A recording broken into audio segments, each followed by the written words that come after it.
everyone, welcome back to my channel. It's me, Miley. Thank you for joining me today for episode 2 in my credit card series. So if you haven't seen my first credit card video, go watch it now. I will link it down below and right up here in the eye. It is called Why I Have 15 Credit Cards, and it's like a credit card 101 video. I give you all the tips and tricks for how to make the most out of credit cards, how to use them, not to abuse them, and get lots of great rewards, earn literal free money, and help your credit score increase. So go watch that video for all the tips and tricks on how to work the system of credit cards. But this video that I'm filming today is all about how to pay credit cards off fast. So this video is for all the people that watched my first credit card video and thought, yeah, Miley, this is awesome, but I can't do any of these great credit card tips until I get my credit cards paid down. I'm already in credit card debt, so what the heck do I do about that?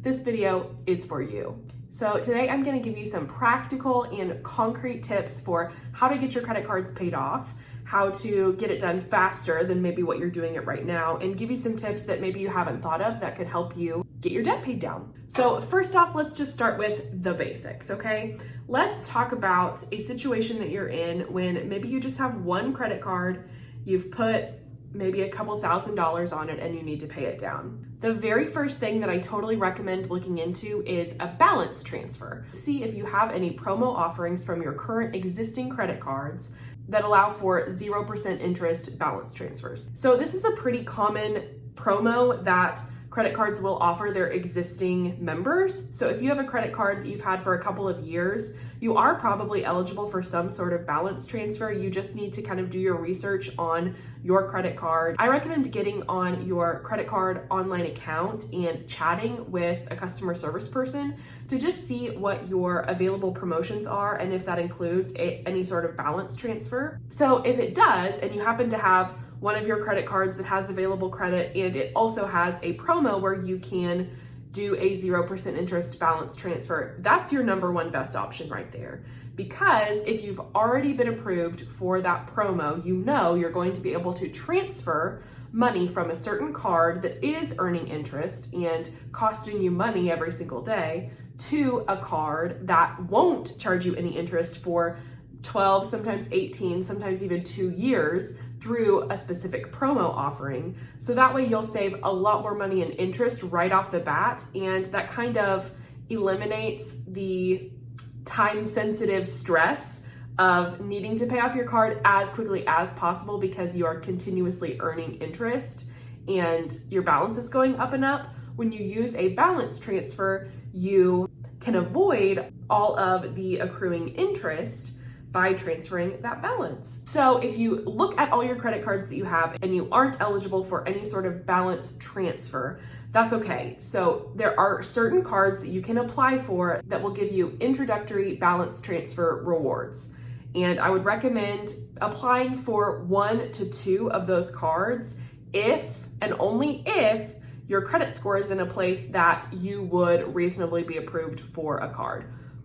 If you have a low credit score and you're trying to get this debt paid off before you apply for any more credit cards, then I would not recommend applying for any more credit cards because you probably won't be approved. But if you are in a situation where you have some available credit and you just have a specific credit card balance that you want paid down and you want to try to avoid interest payments on that, looking into new cards you can apply for with a balance transfer option is a really smart thing to do because this is how balance transfers work. Balance transfers help you eliminate paying for any sort of interest. You do have to pay usually between a 3% and a 5% balance transfer fee. So they'll ask you to give them upfront 3% to 5% of the amount of the balance that you're transferring from one card to the other. But pretty much in every single case, that 3 to 5% is going to be way less than the interest you would have accrued over the time that interest would be charged on whatever account you're trying to transfer your balance from. So definitely look into your balance transfer options to see either if you have a balance transfer promotion available on any of your existing cards with available credit, or if you can apply for certain credit cards that have introductory balance transfer promotions. And the easiest way to find out what credit cards do have that is literally to Google credit cards with 0% APR balance transfers. And you can do your own research, make sure that you are reading the pros and cons of each card before you apply. But 9.9 times out of 10, if you can find a balance transfer on an existing card or get approved for a balance transfer offer on a new card, that's gonna save you money. So that would be my very first action step, is to look into balance transfer options and definitely transfer a balance if you can, to avoid paying interest and to give yourself more time to pay off that debt without having to pay off mounds of interest on top of it. The next step that I would recommend taking is figuring out your budget. And if you don't currently have any sort of household budget, get yourself on one ASAP. I can do another video on how Eric and I do our household budget and what's worked for us and what hasn't worked for us. Maybe that will be my next video of this series, is how to do a household budget. But if you don't, essentially, in very simplistic terms, figure out your absolute must-pay expenses. So for example, your mortgage or your rent, your electric and your water and your gas bills. Figure out what you can reasonably cut. Are there subscriptions that you're paying for that you just have no idea they're even coming out of your account? I think my dad has like 3 separate Amazon Prime memberships and doesn't know how to turn them off. So he just gets charged hundreds of extra dollars a year for all the Amazon accounts that he doesn't even have logins for. So don't get yourself into that kind of situation. Look at monthly subscriptions that you definitely use and want to keep, and monthly subscriptions that you could definitely go without and eliminate. You'd be surprised how many monthly subscriptions you have accumulated and how much those really small monthly subscriptions add up to equal a lot of dollars when you've signed up for a lot over the years. So look at those expenses and see what can reasonably be eliminated and count that toward your debt instead. And maybe it's a situation where you want to cancel all your subscriptions for 6 months, funnel that money into paying off your debt, and then after the 6 months, evaluate what subscriptions really mattered to you, what subscriptions you missed, and what subscriptions you totally didn't miss and can let go and continue to save that money. So determine what your monthly expenses are, what you can live without, what you can't live without.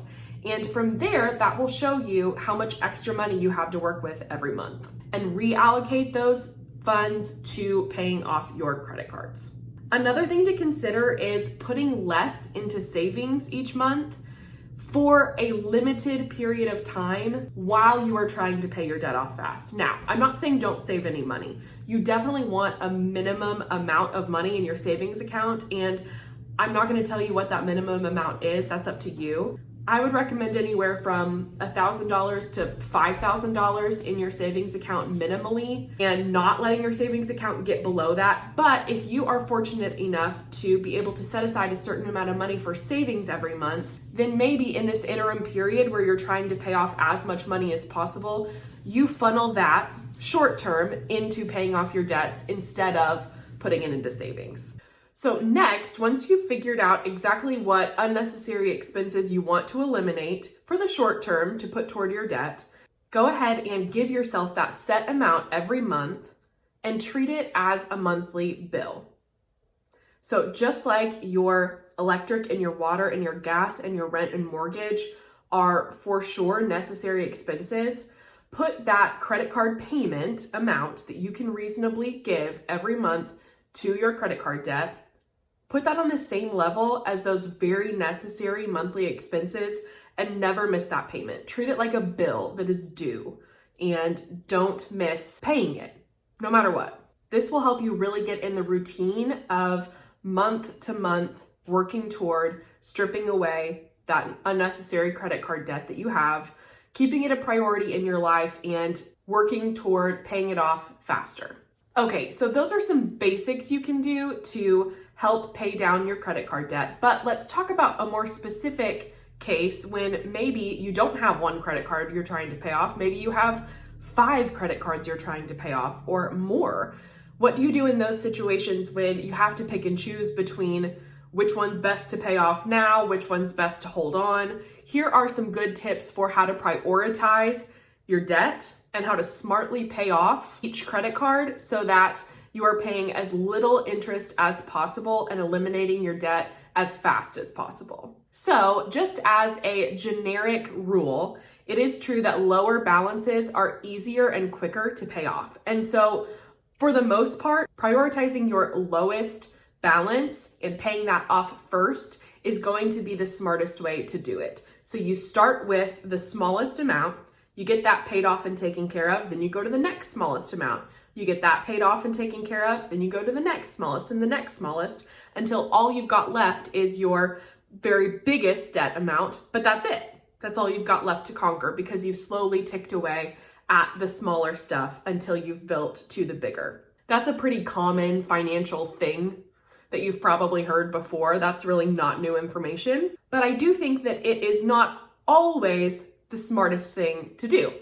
And an example of when maybe it's not the smartest to start with your very lowest and work its way up is if you have some debt that may be lower on the totem pole, but that currently isn't earning any interest because you're still within a time period of a 0% APR promo, then you can probably afford to leave that balance alone for a little while still maintaining at least the minimum payment, of course, and work toward debt that's already accruing interest first.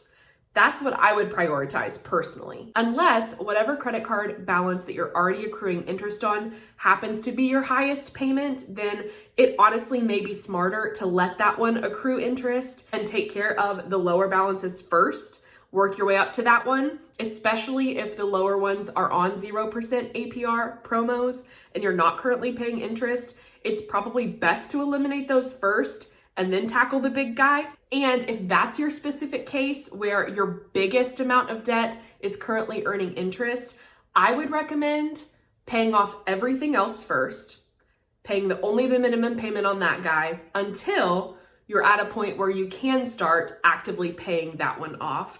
In which case, I would recommend paying not the minimum payment, but the 3-year payoff or the 1-year payoff.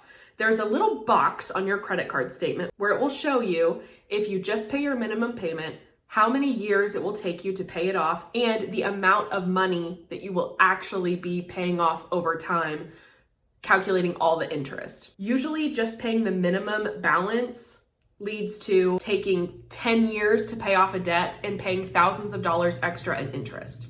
But also in this little box where it gives you the minimum payment warning is a suggested 3-year payoff or 5-year payoff. Some even do it with just a 1-year payoff if it's a low enough balance, where it will tell you instead of paying your minimum amount only, consider paying an amount that's a little bit higher but still manageable over a 3-year time period, and you will save thousands of dollars in interest.